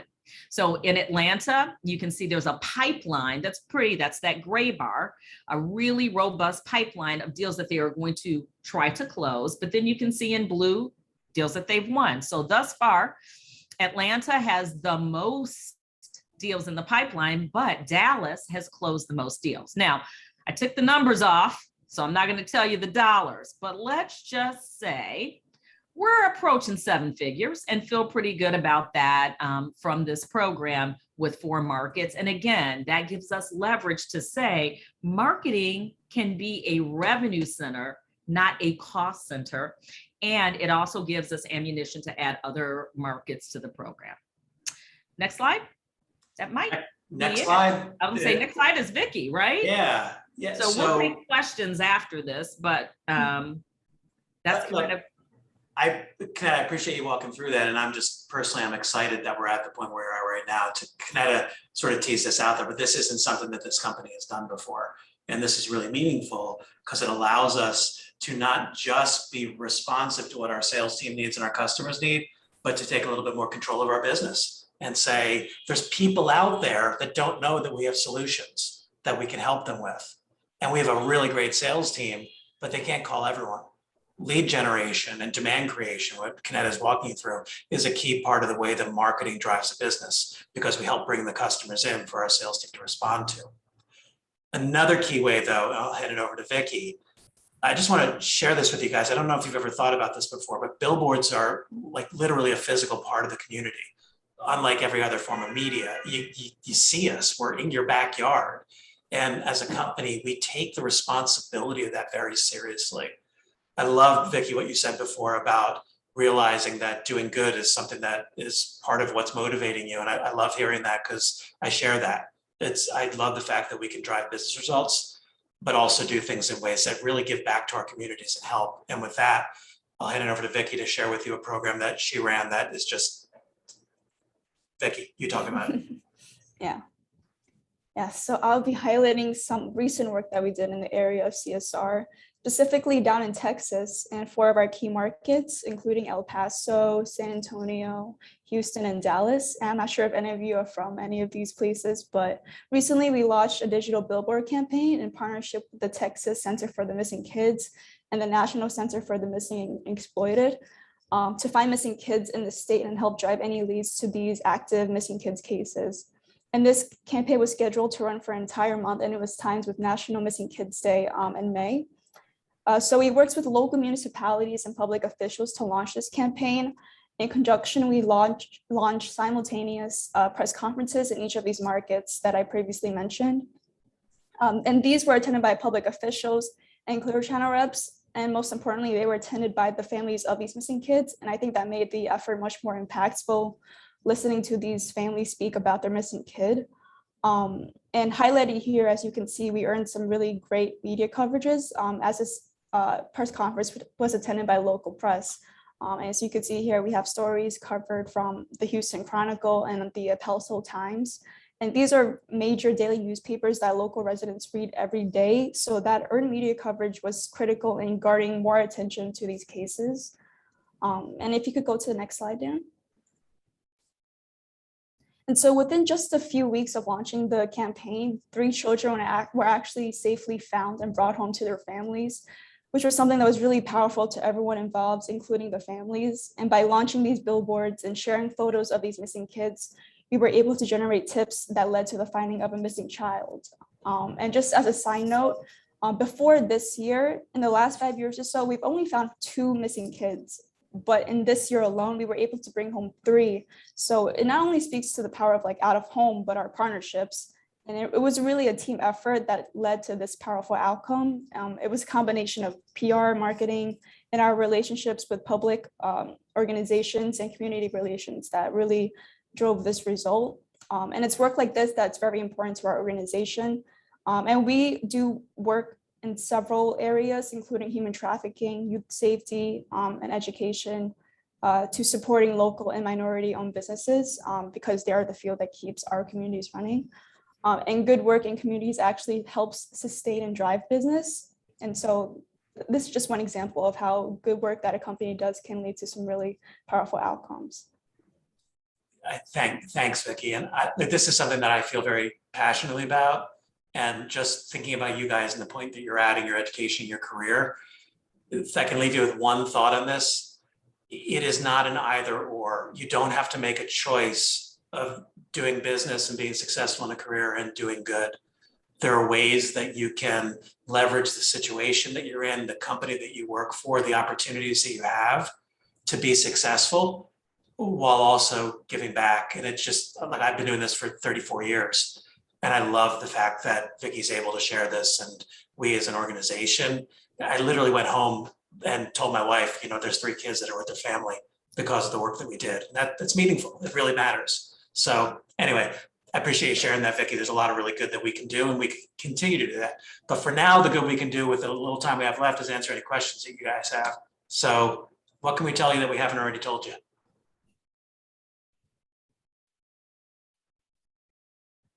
Oh, I had a question. Mm-hmm. Hey, Spence. Hey, Dan, Kenetta, and Vicky, thank you so much for your time today. Knowing that we're still early in our careers, how do you guys approach mobility and where you would like to possibly move as a young person?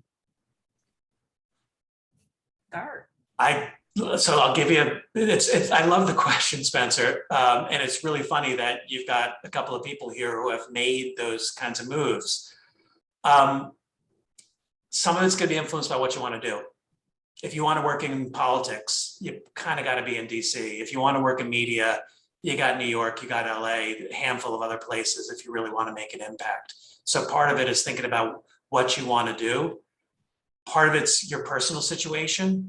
I was able to move out of my parents' house straight out of college and support myself on my own. There's a lot of other people who have legitimately situations where you don't have that flexibility. So sometimes it's going to be driven by what your opportunity is and what your personal situation is.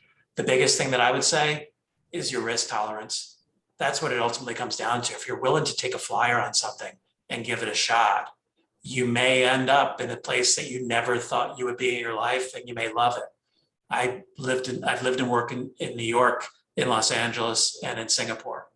And I never, when I was in your seats, would have thought that I would have been living in Southeast Asia for 5 years. That was an opportunity that I chose to jump at. I think it comes down to ultimately you guys having a sense of what you want to do, where you want to be, and then are you willing to move somewhere you've never been before and figure it out. Kenetta, I don't know if you. Yep. So I am a very big believer that when I step out of my door, I have to be happy. So my personal life drives that for me. That's not everyone, right? So when I was coming out of business school and I was looking at, I really wanted to work at a consumer packaged goods company. Hands down, I was completely fascinated by why consumers choose certain products. Well, you know what? There were consumer packaged goods companies in small towns and big towns. I'm a city girl. So I did not at all consider SC Johnson in Racine, Wisconsin, because I knew I was not going to move to Racine, Wisconsin, right? I did not consider in Omaha, they're in Chicago now, but there was a big brand company in Omaha. Never applied because I wasn't going to live there. I needed to live in Chicago, Los Angeles, Philadelphia, New York. I'm a city person. So it is, if I'm not walking out and feeling happy, then I'm not going to be happy at my job, right? So that is the way I looked at it. But I think that also gets back to what Dan is saying in terms of risk tolerance. I would not move to Singapore. You are really gutsy, Dan. I couldn't do that. You know, I am super close to my friends and my family, and I kind of need them around. So that wouldn't be for me. But be true and authentic. Be true to who you are. If you've got good risk tolerance, and you say, I want to try this, I think it's important. Try it while you're young in your career. You can do anything while you're young. But I'm not going to talk about you too badly, Dan. But when you get to be Dan's age, my age, I'm like, yeah, I don't think I want to take any risks right now, any, significant risks. It's hard to come back from that as you get older. So take those risks while you're young. You can do anything for a short period of time. I'll say this, and this is the last thing I'll say about it. I grew up in Chicago. I went to Northwestern University right outside of Chicago 3 times. So I have 3 degrees from there. I didn't diversify. I thought I'd live there for the rest of my life. And then I got this opportunity to go work at Pepsi. And I thought, well, what's the downside? If I don't like it or it doesn't work out, I can come back, right? And I left Kraft in great standing. They even said, if you want to come back, that's fine. If you like New York, you want to go to Kraft in New York, you can do that too. So make sure you leave wherever you leave in good standing and take a calculated risk. It so happens 24 years later, I'm here in the New York area and love every bit of it. So. We got a question in the chat from Jackie. How can we showcase the accessibility of out-of-home advertising? Most small businesses see billboards as a large expense and only reserved for big companies. That's a big part of what we do. We didn't really get into it. We talked about our markets. So we're a local business. We have billboards in those markets. So we have 28 markets where we have local salespeople, and that's their job, is to find those clients and tell the story about how not just affordable, but how effective billboards are. Like, is $1,000 a lot to spend in marketing? Depends what comes from that. Do you get results from that? Is $1 million a lot to spend in marketing? It depends on what the results are that you drive.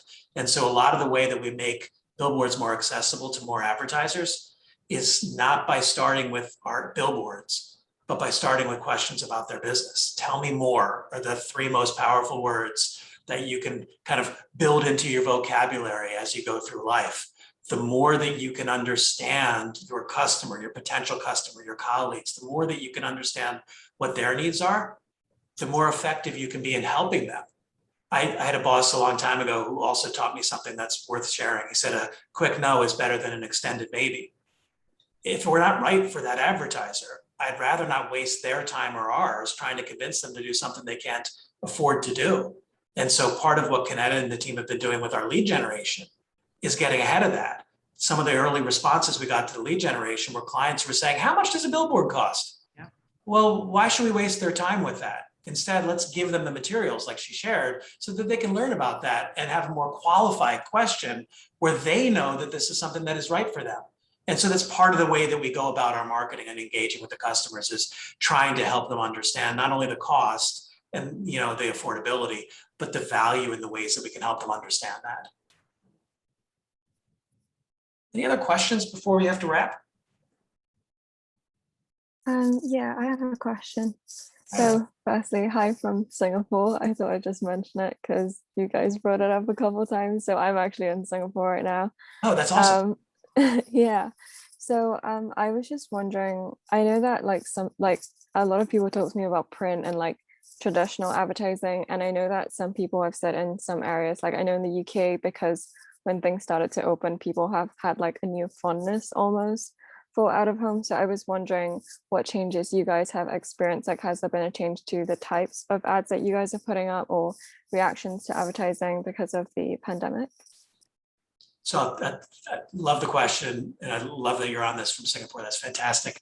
Our business is literally called Out of Home. And for a year, federal, state, and local governments were all telling people, don't leave your home. It was a really hard year. And what we've been trying to do is get back into business by not focusing on us, but as Kenetta shared, being a resource partner, being a partner to the advertisers to help them with their recovery, because we had a bad year and many of them did as well. When it comes to the way that billboards are being used, what we saw early in the pandemic, a lot of safety messaging, a lot of messaging about public safety and like wear your masks and stay home and that. And then we saw businesses pivot. So we're open for pickup and delivery was a big message that we saw during the early parts of the pandemic as businesses had to evolve and change their business model. And then we got into we're back and we're open and all kinds of that. And now what's really great is most of it is not that anymore. Most of it is about the brands. Most of it is about the consumers. We're getting back to a little bit of normalcy, but it definitely was something we spent a ton of time during the pandemic consulting with our clients. What do you say on a billboard? We also did a lot of work with our radar products in understanding the efficacy of billboards during the pandemic to try and help the advertisers understand that it's worth it and it still delivers results. So those are kind of the biggest things that the pandemic impacted our business, but the biggest was just like financially, it was a rough year. I want to be sensitive to, I think Kenetta and I both need to drop, and Simran said actually that she needs to drop. So the question about digital ad on billboards, facial recognition, if you guys have ever seen the movie Minority Report, that is not the future of billboards. Just to be clear, nobody wants that. You guys don't want that. Nobody wants to walk down a hallway and be assaulted with messages that are coming at you. That is not what we were doing. Facial recognition, we don't use it.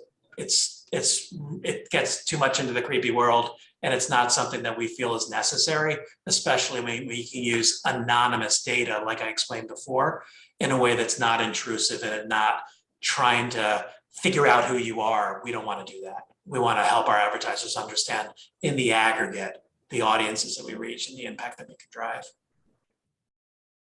Hope this was good for everyone. Yeah, this was helpful. great. Thank you so much, Dan. Thank you so much, Vicky. Thank you so much, Kenetta. Yep. I know a lot of you all, I see in the comments, all of our interns appreciate the insight and deep dive into what you all do. Thank you for sharing your career journey. I really encourage you all to just connect with Vicky, Dan, and Kenetta on LinkedIn, and we'll send you all a recap. Thank you and have a wonderful afternoon. Bye, everyone. Thanks, everyone. Thanks for having us. Bye. Thank you. Thank you.